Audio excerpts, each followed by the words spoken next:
You're listening to the Makers and Mystics podcast. This is your host, Stephen Roach. This is Season 6, Episode 5.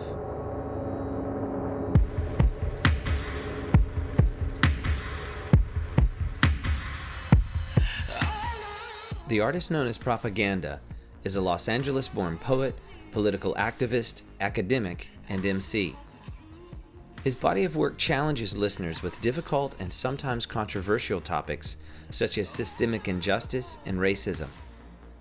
With musical roots ranging from aggressive battle raps to smooth introspective rhythms, Propaganda's music crosses cultural spectrums, while his deep lyrical prowess appeals to both the heart and the intellect alike. They would listen if we ain't furious. So we painted our picket signs, and we blessed the due process, and we learned the Constitution, and believed in the Bill of Rights, and learned our... In this episode, I talk with Propaganda about the motivations behind his poetry, his music, and social conscience. Patrons of the podcast can enjoy an additional segment with Propaganda at patreon.com/makersandmystics. This is my conversation with Los Angeles-based poet and political activist Propaganda. Made our hashtags and you mocked us, but we broke our necks just to hold our chins up. And if anti-gang rallies... Propaganda, it's an honor to have you on Makers and Mystics. Thank you for taking the time to be on the show. Yeah, man. I think we tried to do this a few times, right? I think it's been a minute. Yeah. Super glad to be here. Well, dude, I've been a fan of your work for a while, a fan of your poetry, your spoken word, the things you have to say. Yes, man. And so I'm looking forward to introducing you to our audience and seeing what kind of trouble we can get into. Yeah, dude. Let's go. Well, let's start right here then. Tell me some about your background as a poet. How long have you been pursuing the art of words? Yeah, so I just came from just the LA underground sort of battle rap, hip hop scene.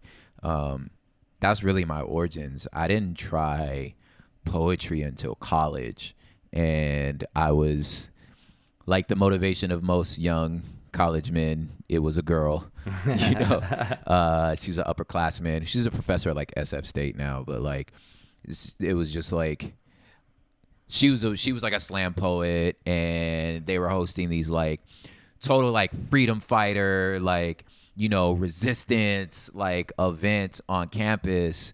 And she was like, you're a pretty good rapper. You'd probably be a pretty good poet too. And I just melted when she said that. So I was like, you know, she's like a senior. So I'm just like, you're like a full grown woman. You know what I mean? Yeah. So totally. Like, you know, which is so silly. I mean, she's 20, you know? But like at the time I was like, oh my God. So anyway, yeah, her kind of vote of confidence. Like, so I wrote something for that, memorized it, went and did the thing, and then was like, oh yeah, I'm hooked. Yeah. Yeah, I'm in. This is an amazing art form. So that was kind of like the origins. Then I just got plugged into all the scenes out here, you know, the different poetry weeklies, and just was like, became a regular, you know? Mm-hmm.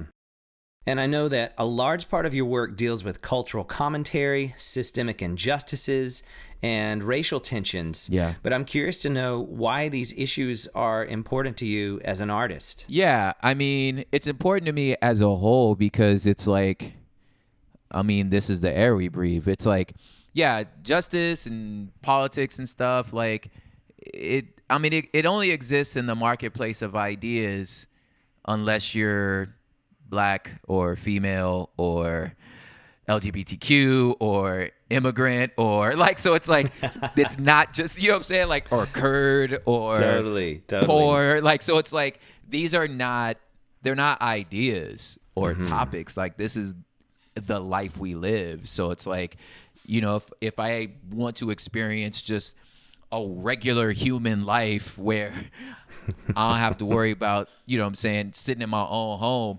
Like, it's one thing to get shot by the police in the streets. It's another thing to get shot in your house. You know what I'm saying? So it's like, these are unavoidable. You can't live. You know what I'm saying? Yeah. Now, as a musician, for me, it's like, that's the type of hip hop I came from, was the type of hip hop that just had something to say about life and about culture. You know what I'm saying? So like, yeah. I just don't, I feel like I'm not going to waste anybody's time. You know what I mean? with music and it's not like I'm against, party music. Like, I just don't make it. You know what I'm saying? Like, but not like I don't listen to it. You know what I'm saying? Like, there are times you just want to turn up. You feel me? So, like, yeah. But I'm like, people are dying, Yeah. And I know from your lyrics and your poetry that your faith or your spirituality is also an important part of the work you're creating. Yeah. So tell me how that fits into all you're doing. Yeah. I think it has to do with, like, for me, just bringing my whole self to the table. You know what I'm saying? Like, I don't have anything I don't want to use, like, triggering language, like, be ashamed of, because that's not what I necessarily mean, but I don't have anything to hide.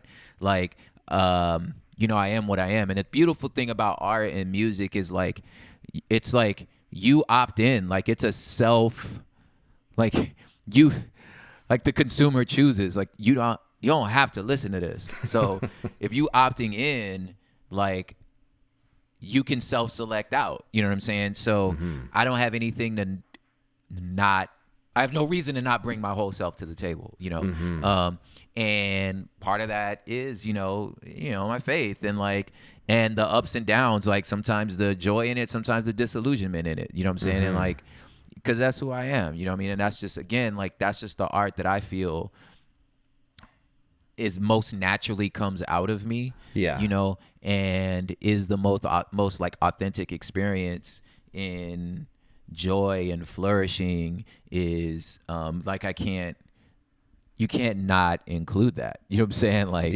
so to me, it's like, it's not a marketing point. You feel me? Like, it's not a part of the package that, like, he's a Christian, but it's an ingredient. You know what I'm saying?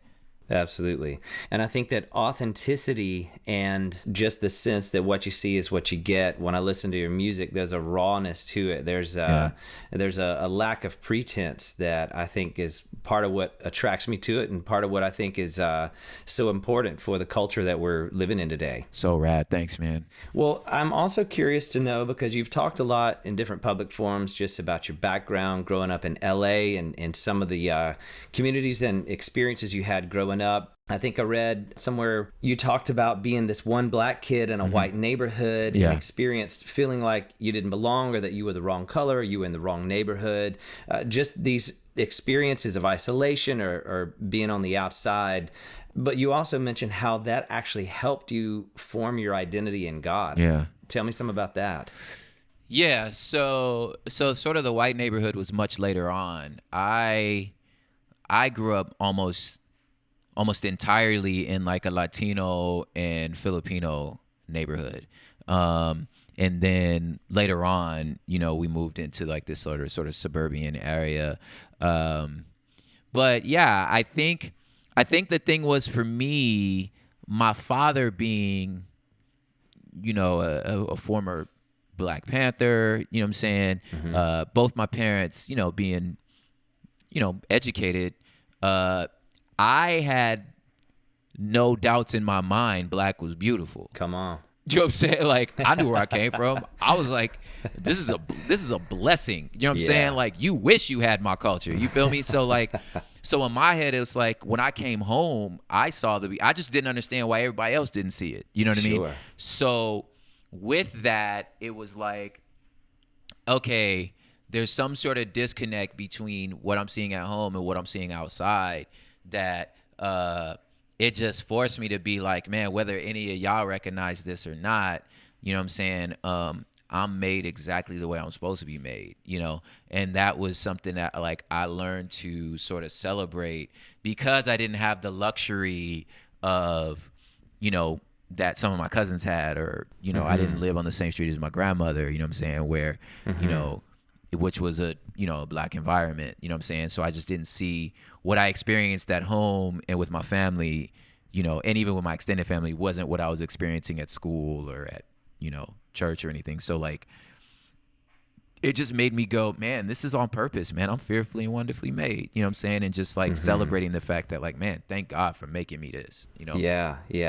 And do you feel like that experience is foundational to what really influenced you to pursue poetry and spoken word as a form of expression? How much did that play into your art? Yeah, maybe as the content as far as like what I choose to talk about. But like hip hop and poetry itself, for me, it's like, you know, the era that I lived in for LA, hip hop was in its like, you know, I want to say like childhood or like toddler phase in California. Like I was too young for like the origins of it, you know what I'm saying? But like, I wasn't even around then. But by this time it had taken root in the sense of like, man, there was hip hop shops to go to. You could hop on a bus, go down to Venice Beach. This guy's spinning on their heads. You know what I'm saying? Mm-hmm. You're just like, this is the coolest, you know. And again, living in the West, like you forget, even with like the skater stuff. So like Dogtown dudes in Santa Monica, like, you know, it exported as a white thing, but like we were all just loser kids. You know what I'm saying? So like, you know, when you ditch in school, hop on the fence to skate in somebody's pool because there's a drought, you know what I mean? Like you're listening to hip hop. You feel me? So, you know, you got a backpack full of like spray cans, you know? So to me, it was like just being a part of the culture. Like it wasn't so much this, the justice stuff that was like drove me to create like this. Mm-hmm. It was the environment itself was like, man, this is the story of our world. This is the soundtrack of our life. So, you know, you just jump in and participate in it, you know? Well, from what I understand, growing up, you had this inclination for art and drawing. Yeah. And how your interest in creativity led you away from what could have been gang life. Absolutely. Or other less positive involvements. Yeah. So tell me how art had a positive impact on you growing up. Yeah, it's kind of the same thing. It's like you're sitting in the back of the car, you know, you're sitting in the back seat, you know, on the way to grandma's house. You cross the LA River, and which isn't a river, you know, I don't know if y'all know that. Like it's not, it's paved. But it's just this like graffiti murals that are just like they're larger than life, just these size of buildings, just this glowing, vibrant, colorful stuff that just was in the middle of this like urban decay, this area that y'all called like, you know, poor and violent. We just saw beautiful colors just all over the building. So for me, I was like, yo, whatever that is, I'm trying to do it, you know? So I just fell in love with the visual aspects of like, yeah, drawing and painting. And then once you're around other like graph writers, you realize again, they also are breakdancers. And then you're just like, oh man, what is this music we're all listening to? So it just kind of all happened at the same time. So when you fall in love with all that, I just didn't have time for no like just gang banging. I just didn't have time for it. I was like, man, I'm too busy trying to like, you know, climb on the side of a freeway. You know, I was like, this is awesome. So much cooler than that, you know? And then plus like, you know, in my particular hood, like I said, it was a Latino hood. So because of that, like they're not recruiting me, you know, because they're just not going to put me in there on their set, you know? Right. I'm the son of a Black Panther with a Mexican spouse and Caucasian best friends. And my writing tone now is not one that offers you a neat little bow to tie all your little problems up with. I learned enough to know that I don't know that much. I know God became a man to save us, and we still can't explain pyramids. Well, you know, hearing this part of your story reminds me of something I was thinking about recently. And that's how the opposite of creativity is not destruction, but it's passivity. Yeah. And sometimes if we just get moving in a direction, inspiration catches up to us. But sometimes destruction or deconstruction can be a healthy thing because sometimes it requires tearing some things down before we can build something new. Yeah. What would you say to that? Yeah, man. It's like there's a certain part of like seeing something there that's not, because and just seeing one thing like evolve into something else. So for me, yeah, the deconstruction of like, if you say, for example, like somebody looks at, again, a decaying wall and you're like, oh, that sucks. Look at that dilapidated wall. You know what I'm saying? And I'm going, no, art says that's a canvas. You know what I'm saying? And I'm going to transfer. It's not decay. You know what I mean? But it's like, there is a, like, to borrow the language you're saying, like there is a part of you that has to deconstruct your concept of a canvas, of a wall, of decay, of all these things. You have to take that stuff apart and be like, yeah, I just don't see the world that way. You know what I'm saying? I see it reformed into other things. You know what I mean? So And it was like that, yeah, whether it's my faith or people or the soil or whatever the case may be. Like, I see things in those lights of just like, let me take this apart real quick and imagine it as something else. You know what I'm saying? I like I said, I see that in culture. I see that in like, but I can't just like, but I'm not just gonna sit here and just be like, and just take things for what they are. You feel me? Like, because I'm like, there's beauty there. Yeah. It's just, you have to like let yourself be like, it's more than what I think it is. You feel me? Absolutely. Yeah. Hoping in a broken system to fix what's broken in us. It's not working, is it? I know that activism has always played a large part in your music and your poetry. Yeah. But you've also maintained that activism isn't an end in itself. True. That maybe there's a deeper or a more personal issue at the root of some of these social issues that we have. And I love what you said, fixing the broken system won't fix what's broken in us. Tell me about that. Yeah. So here's the thing, man. I think oftentimes, as part of an oppressed people group, especially for me specifically, I could speak specifically for myself, but like, you know, in general, I can extrapolate this, that the idea is like, once white supremacy dies, once this infrastructure finally burns down, we'll be okay, right? So that meant that I put my hope, my prize is someone else getting it, you know, but then the part of me is going, okay, and then what, right? Or what if they don't, right? And why have I put my joy and my fulfillment in the hands of somebody that clearly doesn't see me as an equal? Like, I can't put my hope in them changing. You know what I'm saying? So that means that like I have to find rest and joy somewhere else. That doesn't mean I don't keep fighting, because again, this is the air I breathe. Like, if I'm moving through the world, I'm not being able to move through the world freely because of systemic injustices. So there's no, so that's the thing that like, I feel like I wish I could get across, that like, this is not optional. Like, it's unavoidable. You know what I'm saying? Like, so you don't opt into it if it's actively happening to you. You feel me, right? It's like, the best way to explain it is like, okay, so if you live in, let's say you live in a city where the air pollution is, let's say it's at like 79%, like it's just something ridiculous. Like, the air is brown. Like, you look outside and the air is brown. Do you have an option to be an environmentalist? Like, it's not an option. It's the air. Your air is toxic. Like, you can't choose. It's not a you can't choose to talk about it. It's like, this is what you're breathing. You know what I'm saying? So for me, that's like, I really hope people catch that from what I'm saying. Is like, yo, it's just like, you can't not do it. You know what I'm saying? I kind of forgot the question now. Can you go? Sorry, I got excited. No, you don't need the question. That was great. But you made me think, it's kind of like the artist's responsibility is to respond to the environment.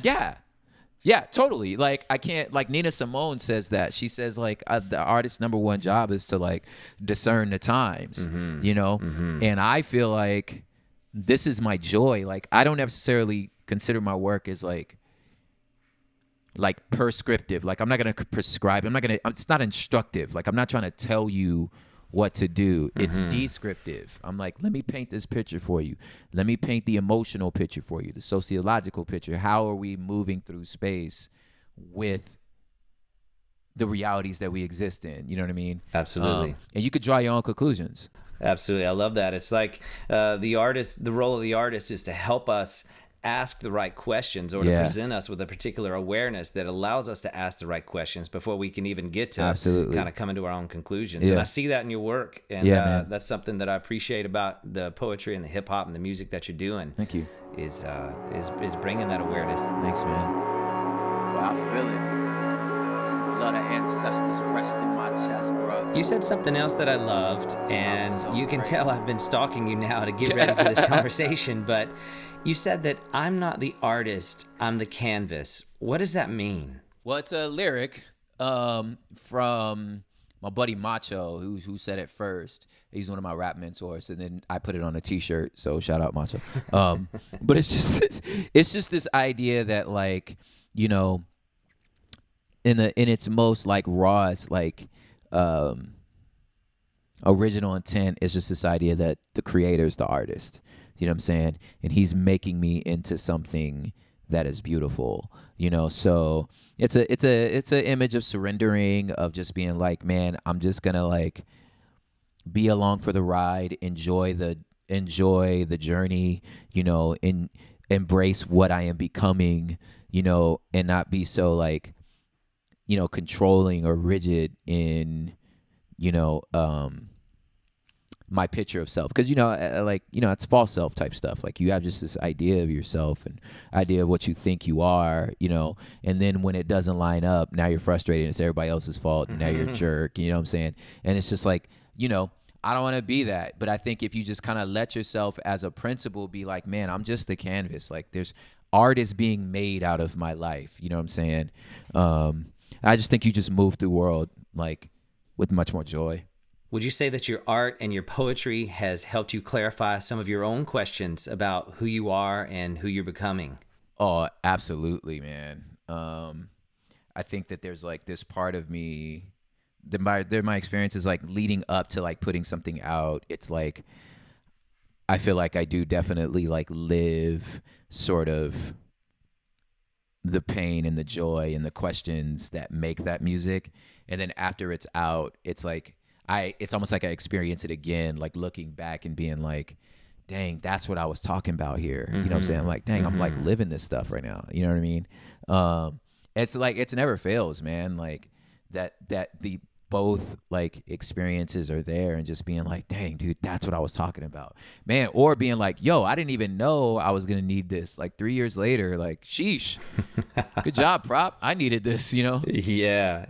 It's interesting that the music that we make, or the poetry that we write, the art that we're making, once it's done, it tends to take on a life of its own. And like you said, 3 years later, you may come back and get to know your work as a whole different person, or a whole different entity you didn't even know existed at the time you made it. Yeah, totally. Well, dude, I want to ask you one more question. And I know that you've got some new stuff on the horizon, some new things coming up, a tour called the Hard to Love Tour, which I think is a great title. Thanks, man. I'd love to pick that apart a little bit too, but tell me some about what's coming down the pike for you. Yeah, so depending on when this is released, there's the LA event on October 21st. There's the Oakland event on October 27th, where the event is like, it's kind of a variety show. There's like comedy, there's our hood politics section, there's, you know, a live interview, and then I perform. And the performance is also some stuff we have on the horizon. Like, I just released a single on the 11th with John Gibbs, Derek Miners, called Dope. And again, depending on when this comes out, then you may or may not know that Derek and I did like a 7-song album or EP called Nothing But a Word, which I believe November 15th is the date for that release. And it's just essentially like the tour, the record, like all of it kind of existed in the same orb of like coming out of a really hard time. My DJ passed away around this time last year, who, you know, wasn't just my DJ, is like my best friend, you know, and then my wife hit like a moment of depression, and just like my kid rebelled. It was just this like weird, horrible season that sort of knitted our family together much more. The record label I was on and have been with the whole time, like, kind of transitioned. Like, dudes were taking like full-time pastoral jobs now, you know what I'm saying? Like, I'm the only one rapping, you know what I mean? And just feeling like, man, what am I doing now? You know what I mean? And just really kind of coming back to center and being like, man, you know, learn how to Sabbath, like, man, take some rest. Like, man, your ambition is like tearing you apart. It's not that ambition is evil, but like, you're not resting, man, and you snapping at everybody. Like, you remember, this is fun. Like, this stuff is fun, man, you know, and just really coming back to that and just sort of like, man, you started rapping because you started rapping. Like, you wasn't thinking about like charts and record sales and stuff. Like, you wasn't thinking about it. You know what I'm saying? You just thinking about just like make something dope, you know?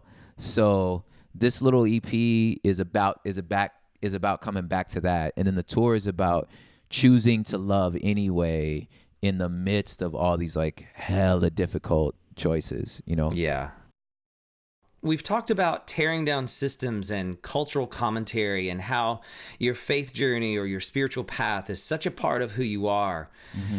But all this brings me to the question now of how can we as artists come together and walk side by side toward a new cultural commentary, or how can we contribute to creating a new cultural environment? When I hear some of the things you say, my heart is ripped open, and I find myself asking, how can we unify in this time to move toward a new social environment? Yeah, I think a lot of it is an outpouring of like, out of like real relationship of like, yo, who's around you, you know what I'm saying? Making stuff that you're like, yo, the world needs to see this, you know, and, you know, you personally growing from a connection with whatever that artist circle is. And then secondly, like doing what we do best, which is like, okay, so if you got like a space like what you're doing right now, like you got a platform, you got an audience, and being like, my audience needs to hear this. You know what I'm saying? So like sometimes there's that dose of humility of being like, I don't have it, this person do. You know what I'm saying? And putting that other voice in front of your crowd, you know what I'm saying? And if it's a matter of like, yo, promoting each other, like, man, you know what I'm saying? Like, you know, you're this person you believe in as, you know, it's like, yo, they got a concert, they got an album, they got a ticket, man, post that on your socials, man. You know, push your crowd to that. Like, hey, I'm not going to this show, I'm out of town, but y'all need to be there. Like, sell this fool's venue out. You know what I'm saying? My homeboy Bamboo, I saw him do this once. It blew my mind. He was like, look, I have a show tonight, but so does this guy.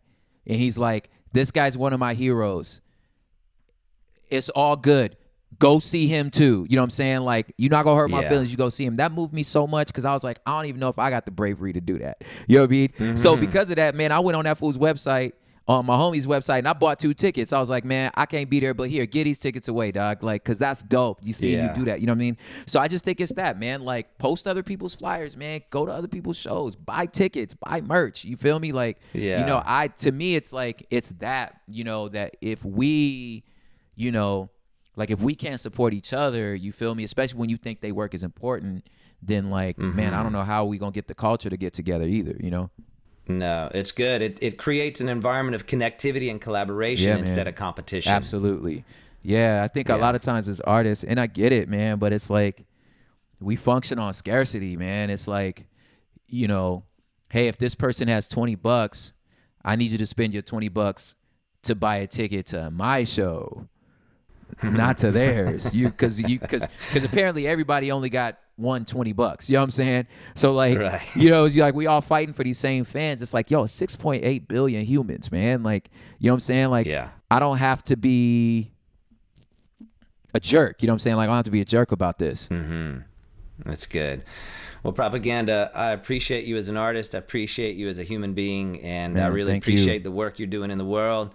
And thank you for coming on the show with us today. Yeah. Thank you, man. I appreciate it, bro. So fun, man. Thank you so much for listening to the Makers and Mystics podcast. I'd like to thank our patrons for making these conversations possible. Your support of Makers and Mystics has helped create a library of over 100 episodes on creativity, art, and faith. If you are not currently a patron and would like to see these conversations continue, please consider joining our creative collective today at patreon.com/makersandmystics. If you're not able to make a financial contribution, please follow along on Instagram at Makers and Mystics or leave us a kind review on iTunes. We'll see you again next week with another artist profile episode.